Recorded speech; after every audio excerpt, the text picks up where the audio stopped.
Kabanata 361. Medyo namula si Janice at hindi niya magawang tumingin kay Leon. Noon, paminsan-minsan ay nagiging malapit siya kay Leon, pero wala naman siyang naramdamang kakaiba tungkol dito. Ngayon, sinubukan siyang ipareha ng kanyang ina, pinsan, at iba pa kay Leon. Hindi niya maiwasang makaramdam ng kakaiba. Napakalapit ni Leon sa kanya. Ramdam pa niya ang matinding pagkalalaki na nagmumula rito. Dahil dito, bumilis ang tibok ng kanyang puso. Leon, pinag-uusapan ka lang namin, sabi ni Lian.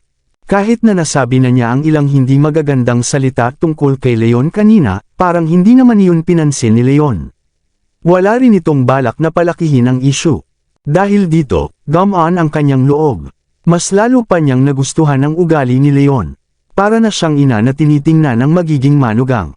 Ano naman tungkol sa akin? Tanong ni Leon na nagtataka. Leon, may girlfriend ka ba ngayon? Tanong ni Lian. Dahil mukhang hindi pa rin umaayos ang relasyon ng kanyang anak, lalo siyang kinabahan. Para sa kaligayahan ng anak niya, gusto niya itong tulungan. Pero kailangan muna niyang malaman kung single ba si Leon. Wala pa sa ngayon, sagot ni Leon. Tumango si Leon, pero pumasok sa isip niya ang magandang mukha ni Iris. Matapos ang nangyari sa sinehan, nagkaroon ng pagbabago sa pagitan nila ni Iris. Kailangan niyang pag-isipan kung paano siya aamin kay Iris para makuha niya ito. Ano sa tingin mo kay Janice? Wala siyang boyfriend, at wala ka ring girlfriend. Malapit naman kayo sa isa't isa. May pundasyon naman kayo para doon. Sa tingin ko bagay kayo sa isa't isa. Bakit hindi niyo subukan? Sabi ni Lian na may ngiti. Natigilan si Leon. Hindi niya akalain na ipagpapareha siya ni Lian kay Janice. Talagang nagulat siya. Pero may gusto na siyang babae. Handa na sana siyang tumanggi ng maayos nang magsalita si Janice. Mom, pwede bang huwag mo akong pilitin? Sinabi ko na noon pa, kaibigan ko lang si Leon. Wala akong nararamdamang ganoon para sa kanya. Huwag mo nang ipilit ito. Sabi ni Janice habang namumula at hindi alam ang gagawin. Sa totoo lang, naisip din niya ito noon. Wala naman siyang boyfriend, kaya wala sanang masama kung subukan nila. Pero wala talagang ganong nararamdaman sa pagitan nila, kaya hindi siya komportable sa ideya. Natakot din siya na kapag sinubukan nila at hindi pala sila bagay, baka hindi na sila maging magkaibigan. Ayaw niyang mawala ang tanging kaibigan niyang lalaki. Tumango si Leon. Pareho ang nararamdaman niya kay Janice. Wala siyang ganoong nararamdaman para sa kanya. Iba ang nararamdaman niya para kay Iris. Ikaw, sabi ni Lian na halatang naiinis sa sinabi ng anak niya. Pero hindi na siya makapagsalita pa sa harap ni Leon kaya tumigil muna siya.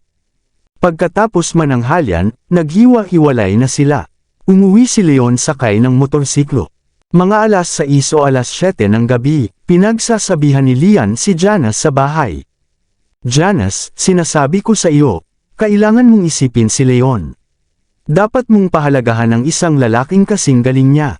Hindi natuwa si Lian habang nagsasalita siya. Oo, tama ang iyong ina. Mabuting tao si Leon, tumango si Horace na sang-ayon. Malakas si Leon, pero hindi siya mayabang tulad ni Theodore. Sa halip, siya ay mababa ang loob at magalang. Isang mabuting lalaki na karapat-dapat para sa kinabukasan ng kanyang anak. Mom, Dad, pwede bang palitan na natin ang usapan? Sabi ni Janice na sumasakit ang ulo. Pagkatapos nilang bumalik mula sa hotel, lagi na siyang kinukulit ng kanyang ina kaya sobrang stress ang nararamdaman niya. Anong klaseng ugali iyan? Ayaw mo talagang makinig kahit anong sabihin ko, gusto mo ba akong mamatay sa inis? Galit na sabi ni Lian. Sige na, maglalakad muna ako sa park, sabi ni Janice. Hindi na niya matagalang makasama ang kanyang ina kaya naghanap siya ng dahilan para lumabas. Sobrang napipilitin siya sa kanyang ina kaya naapektuhan na rin ang kanyang isip. Bigla niyang naisip na baka pwede niyang subukan ang sinasabi ng kanyang ina tungkol kay Leon. Kahit wala pa siyang nararamdaman para kay Leon, baka dumating din yun kung susubukan nilang mag-date.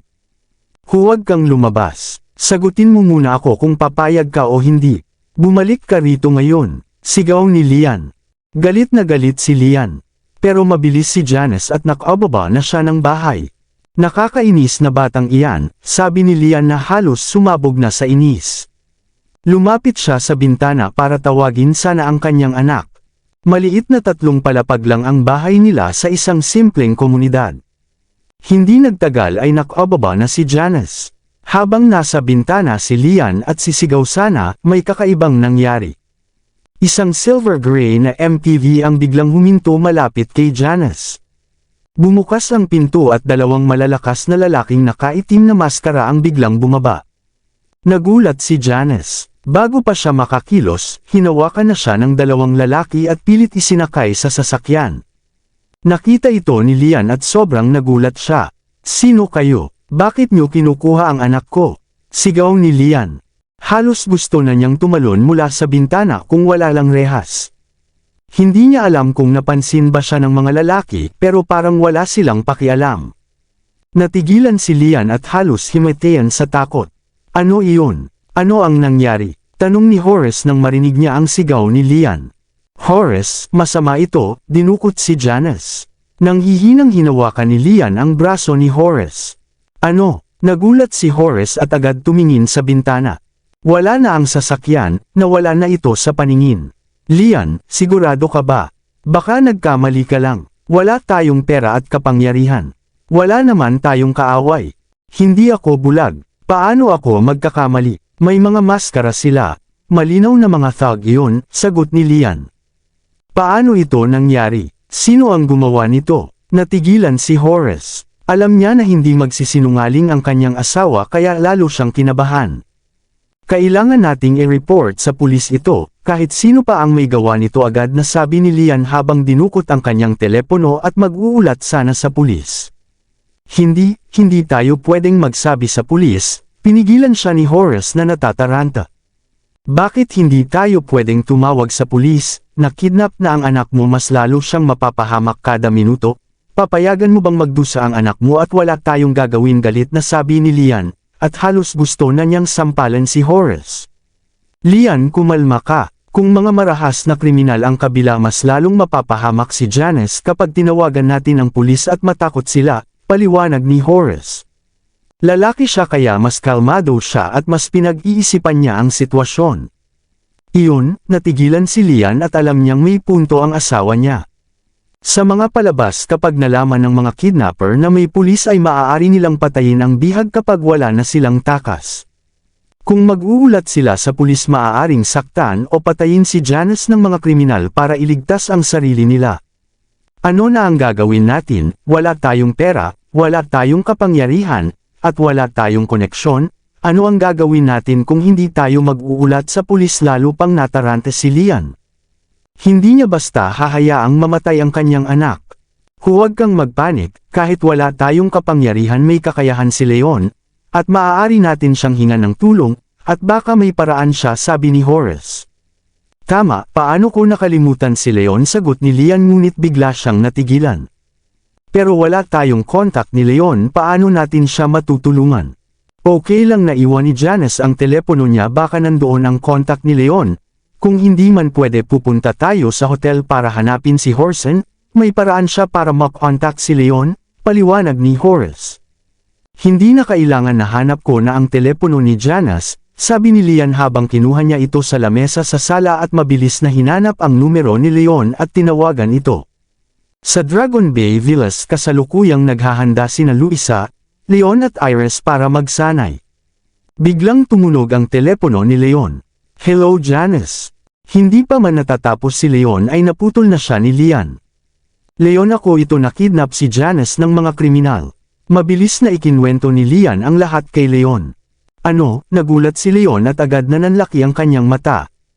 "Leon, pakiusap, tulungan mo si Janice, pakiusap," umiiyak na sabi ni Lian. "Huwag kang mag-alala, Mrs. Lynch. Kaibigan ko si Janice, hindi ko hahayaan na may masamang mangyari sa kanya," matatag na sagot ni Leon. Noong college, si Janice lang ang taong lumapit sa kanya at tumulong sa kanya, kaya hindi niya ito pababayaan. Bukod pa doon, wala siyang anumang kamag-anak o kaibigan dahil ulila siya. Si Janice ay parang pamilya na niya. Sa kanyang puso, si Janice ay pangalawa lamang kay Iris. Kapag nasa panganib si Janice, wala siyang balak hayaan itong masaktan kahit anong kapalit. Matapos ang tawag seryoso ang mukha ni Leon at napansin ito ni Iris at tinanong siya. Leon, may nangyari ba? May kaibigan akong nakidnap, sagot ni Leon habang galit niyang ikinwento ang lahat. Matapos iyon huminga siya ng malalim para pakalmayan ang sarili. Iris, kailangan ko ng tulong ng pamilya Young, gusto kong gamitin mo ang koneksyon mo para hanapin ang mga kriminal. Sige, walang problema, ayos lang, sagot ni Iris at umalis kasama si Luisa. Pagkatapos tumawag si Leon kina Harvey, Fane, at Mason para tulungan siyang hanapin ang mga kidnapper. Para mailigtas si Janice, ginamit niya halos lahat ng kaya niya. Ang pamilya Young at Shear ay malalakas na grupo na may malaking impluensya, habang sina Fane at Mason ay makapangyarihan din sa underworld. Sa tulong ng legal at ilegal na puwersa, hindi makakatakas ang mga kriminal. Matapos ang mga hakbang na iyon, mas kumalma si Leon at sumakay siya ng motor patungo sa bahay ni Janice para maghanap ng bakas. Pagkalipas ng 20 minuto, tumawag si Mason bago pa siya makarating. May nahanap na bakas si Mason. Mr. Wolf, may balita ako, may silver gray na sasakyan na walang plaka ang pumasok sa isang bahay na pag-aari ni Xander. Iniulat ito ni Mason. Si Mason at Xander ay matagal nang magkaaway. Noong nakaraan, sinubukan ni Xander at ng kanyang mga tauhan na patayin si Mason sa bar, ngunit sila ang umatras. Upang hindi na makaganti pa si Xander, palaging minamanmanan ni Mason ang galaw nito. Ngayon swerte siya at agad niyang nahanap ang bakas. Xander, maghintay ka, kapag sinaktan mo si Janice lulurayin kita, galit na sabi ni Leon habang pinapabilis ang takbo. Sa isang marangyang villa sa labas ng lungsod, agad na dumating si Brody nang marinig ang balita tungkol kay Xander. Nakita niya si Xander sa sala. Mr. Sullivan, nahuli na namin ang kasintahan ni Leon, at nasa kwarto siya, kailangan nating magdesisyon. Hindi niya itinuring si Leon na mahalaga, ngunit dahil hawak nila si Janice bilang bihag kaya may kontrol sila. Mr. Long, huwag kang magmadali, napakaswerte ni Leon, nakita ko na ang kasintahan niya ilang araw na ang nakalipas. Kabanata 365. Hindi ako tutol kung gusto mo siyang paglaruan, pero siguraduhin mong lilinisin mo ang lahat ng ebidensya. Huwag kang mag-iiwan ng anumang bakas. Kapag naalerto ang pulis, wala tayong mapapala, sabi ni Xander. Nabubuhay sila sa isang lipunang may batas at napakabilis kumalat ng balita sa internet at media. Kahit ang 4 na dakilang pamilya at ang 2 hari ay hindi kayang pigilan ang lahat. Mas lalong hindi kaya ni Xander at Brody. Kapag nagkamali si Brody at may naiwan siyang ebidensya dahil sa kanyang pagnanasa, magiging napakalaking problema ito. Huwag kang mag-alala. Napaghandaan ko na ang lahat. Walang maiiwang ebidensya, sagot ni Brody habang pinapakita ang kumpiyansa at ipinapaliwanag ang plano niya. Maganda iyan. Hindi na kita guguluhin. Mag-enjoy ka na lang, sabi ni Xander habang tumatawa at binigyan siya ng thumbs up bago umalis sa sala. Ang tanging target ni Xander ay si Leon na binabayaran siya ng Sullivan. Tungkol kay Janice, wala siyang pakialam kung ano ang gagawin ni Brody sa kanya. Basta hindi ito makakasira sa kanilang plano, ayos lang sa kanya. Sa loob ng silid nakatali ang mga kamay ni Janice at nakasiksik siya sa gilid ng kama habang mapotla ang mukha. Alam niyang siya ay kinidnap, kaya labis siyang natatakot at kinakabahan sa maaaring mangyari sa kanya. Pagkatapos ay nakarinig siya ng mga yabag. Binuksan ni Brody ang pinto at pumasok. Ikaw pala, gulat na sabi ni Janice nang makita siya. Nakita na niya si Brody noon sa mall noong may alitan ito kay Leon, at alam niyang tagapagmana ito ng Sullivan Enterprises. Noon inisip niya kung bakit siya kikidnapan gayong wala naman silang pera. Ngayon naiintindihan na niya si Brody ang nasa likod ng lahat. Malamang siya ang dahilan kung bakit siya kinidnap upang gamitin laban kay Leon. Tama, ako nga ito. Akala mo hindi na tayo magkikita agad, sabi ni Brody habang may masamang ngiti at lumapit kay Janice. Ano ang balak mong gawin, tanong ni Janice na kinakabahan. Magkasama tayo sa isang silid, ako at ikaw, at napakaganda mo. Ano sa tingin mo ang gagawin ko, sagot ni Brody habang ginagalaw ang tingin sa mukha at katawan ni Janice na may masamang intensyon. Anong karapatan mo? Nagalit si Janice at agad na nagbago ang ekspresyon niya. Bakit hindi ko magagawa iyon, sagot ni Brody habang hinawakan ang baba ni Janice at itinaas ito. Bigla siyang naalala ang isang bagay at tiningnan siya ng may kakaibang ngiti. Virgin ka ba? Ano ang pakialam mo? Galit at nahihiyang sagot ni Janice habang umiwas ng tingin. Hindi siya makakawala dahil nakatali ang kanyang kamay at paa, kung hindi lang ay nasampal na niya si Brody. Totoo pala natigilan si Brody at mas lalo siyang nagkaroon ng malaswang ngiti. Haha, Leon, tingnan mo ang babaeng mahal mo, virgin pala at pati girlfriend mo, ganoon din ang kanyang sinabi habang tumatawa ng may pang-uuyam. Isa kang walang kwentang basura, galit at tuwang sabi ni Brody. Hindi niya inaasahan na virgin pala si Janice tulad ni Marilyn. Lalo siyang natuwa at excited. Gusto sana magsalita ni Janice at sabihing hindi siya girlfriend ni Leon. Pero naalala niya na noong nasa mall sila ay sinabi niya mismo na girlfriend siya ni Leon noong nakaharap nila si Brody at Marilyn. Kung itatanggi niya iyon, hindi rin maniniwala si Brody. At dahil sa nangyari, wala na ring saysay pang itanggi niya. Leon, kinuha ko na ang virginity ng asawa mo, ngayon kukunin ko naman ang girlfriend mo. Tingnan natin kung ano ang magagawa mo, tumawa si Brody ng malakas. May matinding galit siya kay Leon. Paulit-ulit siyang natatalo ni Leon noon sa lahat ng plano niya. Kaya labis ang kanyang pagkamuhi. Ngayon dumating na ang pagkakataon niya. Nakuha na niya si Marilyn noon mula kay Leon at kung makukuha niya si Janice ay siguradong matinding sakit ito para kay Leon. Mas nasisiyahan siya kapag nasasaktan si Leon. May sira siyang pag-iisip sa paghihiganti. Ikaw, galit na sabi ni Janice habang kinakagat ang labi. Pinalakas niya ang loob niya at nagsalita. Babala ko sa iyo, ito ay isang lipunang may batas. Kapag may ginawa ka sa akin, hindi ka makakaligtas sa batas. Alam ko iyon, sagot ni Brody na tumatawa. Ang pagpilit sa babae ay mabigat na krimen, pero so what, handa na ang lahat ng plano ko at wala akong kailangang panagutan. Hindi perpekto ang kahit anong plano, sagot ni Janice habang sinusubukang magpakatatag. Kahit mayaman at makapangyarihan ang Sullivan, kakalat ang balita ngayon sa media kaya hindi siya basta-basta makakatakas. Ngunit sinabi ni Brody na tiyak niyang papatayin nila si Leon ngayon. At kung susunod si Janice at magpapasunod ay maaari pa siyang mabuhay. May plano si Brody na dalhin si Leon sa bundok gamit si Janice bilang pain. At doon nila papatayin si Leon. Tungkol kay Janice, hindi niya balak basta iwan ito.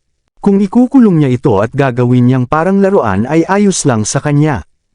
Narinig niya ang tungkol sa mga secret room na ganito sa mga balita sa ibang bansa. Siyempre kung hindi makikipagtulungan si Janice at magdudulot ng gulo, hindi siya magdadalawang isip na ilibing si Janice kasama si Leon. Ikaw ay mamamatay tao, sabi ni Janice na sumigaw. Kahit hindi niya lubos alam ang plano ni Brody, na iintindihan niya ang ibig nitong sabihin. Kung papayag siyang maging parang laruan ni Brody, pag-iisipan nitong patawarin siya. Kung hindi, mamamatay siya kasama ni Leon. So ano ang problema? Maraming nawawala at hindi na natatagpuan at karaniwan na iyon sa balita. Si Leon ay isang ulilang walang-wala. At wala siyang halaga kahit mamatay siya, walang mangyayari, sabi ni Brody na may pangmamaliit. Ikaw, sagot ni Janice na gulat at galit. Hindi ako papayag na makuha mo ang gusto mo. Biglang tumayo si Janice at sumugod kay Brody. Bang! Hindi nakarek si Brody at natamba siya. Tumama ang ulo ni Janice sa ilong niya kaya damyugo ito. Sinubukan ni Janice na tumakbo papunta sa pinto. Noong una nakatali ang kanyang kamay at paa kaya hindi siya makagalaw. Ngunit dahil sa paulit-ulit niyang pagpupumiglas, bahagyang lumuwag ang tali sa kanyang paa. Sa sandaling hindi nakabantay si Brody, sinamantala niya ito para umatake. Ngunit dahil mahina siya at nakatali pa rin ang kamay, hindi ganoon kalakas ang tama niya kay Brody. Galit na tumayo si Brody at pinunasan ang dugo sa ilong niya. Pagkatapos ay mabilis niyang hinabol si Janice. Pagdating sa pinto, natigilan si Janice. Nakatali pa rin ang kanyang kamay kaya hindi niya mabuksan ang pinto. Sa sandaling iyon naabutan siya ni Brody at hinawakan ang braso niya at hinila pabalik. Walang hiya, paano mo ako nasaktan, sabi ni Brody na galit. Dahil doon pinunit niya ang kalahati ng damit ni Janice. Bitiwan mo ako, galit na sigaw ni Janice at sinipa siya. Handa na si Brody kaya sinalag niya at pinigilan ang mga paa ni Janice. Lumaban ka palalo, mas gusto ko yan, sabi ni Brody na lalong naging marahas. Itinulak niya si Janice pababa sa mesa. Tulong. Pakiusap, bitawan mo ako, natatakot na sabi ni Janice. Labis siyang natakot, hindi lang dahil sa gagawin sa kanya kundi pati na rin sa posibleng kamatayan. Ngunit higit sa lahat nasasaktan siya sa kahihiyan at panghihina bago pa siya mamatay. Sumigaw ka lang kahit mawalan ka pa ng boses, walang tutulong sa iyo, sabi ni Brody habang tumatawa. Hindi, tumigil si Janice habang umiiyak at natatakot. Leon, nasaan ka na? Tulungan mo ako. Leon, nasaan ka na? Iligtas mo ako. Ramdam ni Janice ang kawalan ng pag-asa. Namumula na ang kanyang mga mata at halos mapaiyak na siya. Sa oras na iyon si Leon lang ang naiisip niya. Kahit hindi niya iniisip na sobrang lakas ni Leon, alam niyang mahusay itong lumaban. Kung darating si Leon tulad noong nasa mall, kaya nitong protektahan siya at hindi siya hahayaang masaktan. Pero alam niyang hindi ito makatotohanan. Malabong alam ni Leon na siya ay kinidnap, kaya imposible itong dumating. Lalo siyang nadurog sa pag-asa at tuluyang nawalan ng lakas ng loob. Boom! Biglang may malakas na pagsabog at sinipa ni Leon ang pinto papasok. Ano ang nangyayari? Nagulat si Brody at paglingon niya ay nakita niya si Leon na nakatayo sa pintuan na puno ng puot at malamig ang tingin na parang kamatayan ang dumating. Leon, gulat na sabi ni Brody at nakaramdam siya ng matinding takot. Ito ang unang beses na nakita niya si Leon na ganito katakot. Lumayas ka. Nang makita ni Leon ang nangyayari, agad siyang sumugod at sinipa si Brody. Hindi nakaiwas si Brody at tumilapon sa pader at bumagsak sa sahig. Ramdam niya ang matinding sakit at tila nabali ang ilang tadyang niya. Leon, ikaw, gulat na sabi ni Janice habang hindi makapaniwala. Hindi niya akalaing darating si Leon sa pinakadelikadong sandali. Ang galing! Agad siyang tumakbo at yamakap kay Leon habang umiiyak sa tuwa. Janice, ayos ka lang ba? Tanong ni Leon habang tinitingnan siya mula ulo hanggang paa. Nakita niyang magulo ang damit ni Janice ngunit wala namang malalang pinsala, kaya nakahinga siya ng maluwag. Ayos lang ako, Leon, salamat, sagot ni Janice habang umiiyak. Nakatitig siya kay Leon at biglang bumilis ang tibok ng kanyang puso. Dahil sa sobrang takot at kaguluhan kanina, ngayon lang niya naramdaman ang pag-asa. Dahan-dahan siyang lumapit at hinalikan si Leon sa pisngi. Nagulat si Leon at hindi alam ang sasabihin. Namula si Janice at yumuko na nahihiya. Dati itinuturing lang niya si Leon bilang kaibigan. Pero sa sandaling iyon nagbago ang lahat ng nararamdaman niya. Sa pinakadelikadong sandali si Leon ang dumating at nagligtas sa kanya. Para siyang bayani sa kanyang paningin. Mula noon nagsimulang mabuo ang damdamin niya para kay Leon. Maraming salamat sa lahat ng sumusubaybay. Please subscribe and follow my YouTube and Facebook channel, Filipino Novel. Maraming salamat po. Hindi na masyadong inisip pa ni Leon ang nangyari. Para sa kanya, ang halik ni Janice ay galing lang sa sobrang takot at wala itong ibang ibig sabihin. Sa gilid, hindi na kinaya ni Brody ang sakit sa dibdib kaya pilit siyang bumangon mula sa sahig. Kahit hindi niya alam kung paano siya natuntun ni Leon, alam niya ang isang bagay lamang. Hindi siya palalampasin ni Leon. Habang nakatuon ang atensyon ni Leon kay Janice, palihim siyang gumapang papunta sa pinto at pagkatapos ay tumalikod at tumakbo ng buong takot. Tatakbo ka, hindi ganun kadali, sabi ni Leon na malamig ang boses. Isinuot muna ni Leon ang jacket niya kay Janice at binuhat ito bago mabilis na hinabol si Brody. Mr. Long, tulungan mo ako, sigaw ni Brody habang tumatakbo. Bang! Mabilis si Leon at agad siyang naabutan. Sinipa niya si Brody sa likod kaya bumagsak ito sa lupa na nakadapa. Pilit na tumayo si Brody ngunit tinapakan siya ni Leon sa likod para hindi na siya makagalaw. May mga gwardya sa paligid at kanina pa pinatumba ni Leon ang mga tauhan ni Xander habang papasok siya. Dahil doon agad na nakarating si Xander kasama ang kanyang mga tauhan. Nagkita sila sa bakuran at magkatapat. Ikaw pala, gulat na sabi ni Xander. Paano mo nahanap ang lugar na ito? Hindi ba't ayaw mong may nakakaalam sa ginagawa mo? Kung hindi mo ginawa iyon hindi kita mahahanap, sagot ni Leon. Xander, hindi namin dinodimay ang iba sa aming alitan, pero ikaw at si Brody ay nagsabuatan para kidnapin ang kaibigan ko. Wala kayong dangal at hinahanap ninyo ang kamatayan, galit na sabi ni Leon habang lumalakas ang puot sa kanyang paligid. Dati akala niya si Xander lang ang may galit sa kanya dahil sa nangyari sa bar. Ngunit ngayon alam niya na si Brody ang tunay na utak ng lahat. Lumampas na sila sa hangganan. Si Leon ay ulila at si Janice lang ang itinuturing niyang pamilya, kaya sobrang galit niya. Leon, mag-ingat ka, plano nilang saktan ka, dapat umalis na tayo, sabi ni Janice na nag-aalala. Alam niya na malakas si Leon pero alam din niyang mas marami ang kalaban nila. Hindi pwede, sabi ni Leon. Huwag kang mag-alala, mga basura lang sila, kaya ko sila.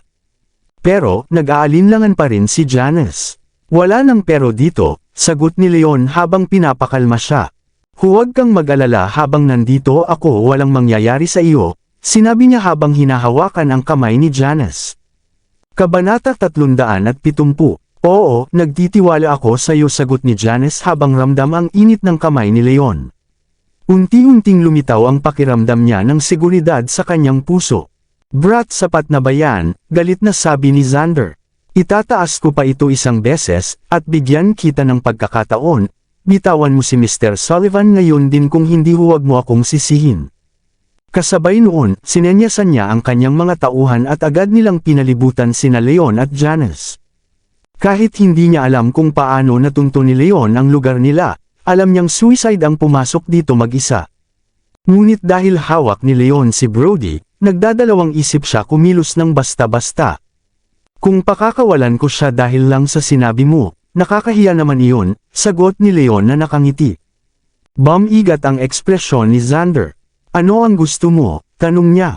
Sinabi ko na kanina dahil sinubukan ninyong saktan si Janice, pagbabayaran ninyo ito ng mahal at tutuparin ko ang sinabi ko. Tumingin si Leon ng matalim kay Brody sa ilalim niya. Brody, magsisimula tayo sa'yo, malamig na sabi ni Leon.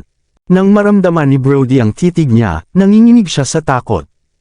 Ano ang gagawin mo? Tanong niya na nanginginig ang boses. Sinabihan na kita na huwag mo akong galitin pero paulit-ulit mo akong ginulo. Si Marilyn ay pumayag sa'yo, at iyon ay desisyon niya, wala akong pakialam doon. Ngunit si Janice hindi mo dapat dinamay. Lumampas ka na sa linya, kaya ngayon papatayin kita, sabi ni Leon ng malamig. Biglang tinapakan ni Leon ang tuhod ni Brody gamit ang lakas ng tunay na enerhiya. Dahil dito nadurog ang mga buto ng tuhod ni Brody at tuluyang nasira ang kanyang mga paa. Sigaw ni Brody habang halos himatayan sa sakit. Ang sakit ay mas matindi kaysa dati na naranasan niya. Kahit si Fane ay dati nang sinaktan siya, ngunit hindi ito kasing lala ngayon. Ramdam niya na durog ang lahat ng buto sa kanyang tuhod at malamang hindi na ito gagaling. Leon, galit na sabi ni Brody habang nanginginig sa sakit.